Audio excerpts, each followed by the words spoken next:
Hello बच्चों, ये प्रश्न को देखते हैं। तो प्रश्न में दे रखा है फिनॉल क्षारीय विलयन में एल्किल हाइलाइड के साथ क्रिया करके एल्किल एरिल ईथरों में परिवर्तन किए जा सकते हैं। एरिल यहाँ पे हमें अभिक्रिया दे रखी है, तो यहाँ पे दे रखा है कि मेथिल ईथरों के संश्लेषण के लिए अधिक महंगे मेथिल हाइलाइड के स्थान पर डाई मेथिल सल्फेट का प्रयोग अधिक किया जाता है। उपरोक्त अभिक्रिया में विलियमसन संश्लेषण कहते हैं। इसका प्रयोग असमित ईथर जैसे एल्किल एरिल ईथरों के निर्माण में किया जा सकता है। विलियमसन संश्लेषण में एरिल हैलाइड प्रयोग नहीं किए जा सकते हैं क्योंकि इनकी नाभिक स्नेही प्रतिस्थापन के प्रति क्रियाशीलता निम्न होती है।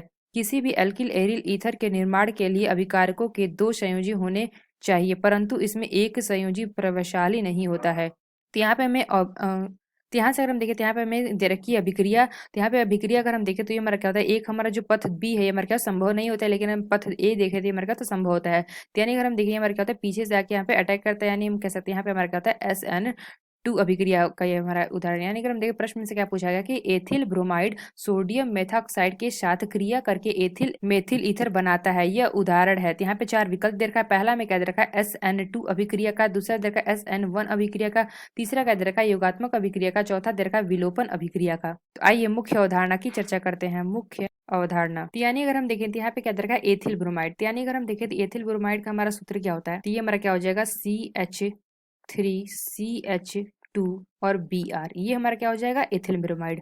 और क्या दे रखा है सोडियम मेथॉक्साइड के साथ। तो यानी अगर हम देखें सोडियम मेथॉक्साइड यानी कि प्लस हमारा क्या हो जाएगा CH3ONA। तो यहाँ पे अगर हम देखें तो Na पे प्लस होगा, OA पे माइनस। तो यानी अगर हम देखें तो यहाँ पे जो हमारी अभिक्रिया होती है तो हमें उत्पाद क्या देगा। तो यहाँ से अगर हम देखें जो हमारा O माइनस है, यहाँ से हम O माइनस और Na पे प्लस है, तो ये हमारा क्या होता है पीछे से हमारा क्या जा करके, और जो हमारा CH2 है वो हमारा क्या होता है यहाँ पे आके अभिक्रिया करता है। तो यहाँ पे हमने क्या बताया, जो हमारे पीछे से जाके अभिक्रिया करती है वो हमारी अभिक्रिया क्या कहलाती है, SN2 अभिक्रिया होती है। SN2 अभिक्रिया कहलाती है जो हमारे क्या होता है पीछे से जाके अटैक करती है, यानी कि नाभिक स्नेही प्रतिस्थापन अभिक्रिया। यहाँ से अगर हम देखें तो हमें उत्पाद क्या बना लेगा, तो यहाँ पे हमारा आ जाएगा CH2 और यहाँ पे हमारा क्या हो जाएगा, जो हमारे O पे माइनस है ये हमारा क्या होता है यहाँ पे O जुड़ जाता है, और यहाँ पे हमारा आ जाएगा CH3 और प्लस अगर हम देखें तो हमारा हो जाएगा NaBr। तो हमने क्या बताया, यहाँ पे हमारा क्या है पीछे से आके अटैक कर रहा है, यानी हम कह सकते हैं कौन सी अभिक्रिया हो रही है, तो हमारी अभिक्रिया हो रही है SN2 अभिक्रिया। तो आइए अपना विकल्प देखते हैं। तो यहाँ पे अगर हम देखें तो पहला विकल्प दे रखा है कि SN2 अभिक्रिया का उदाहरण है, यानी हम कह सकते हैं पहला विकल्प हमारा सही होगा। तो आशा करते हैं आपको समझ में आया होगा। धन्यवाद।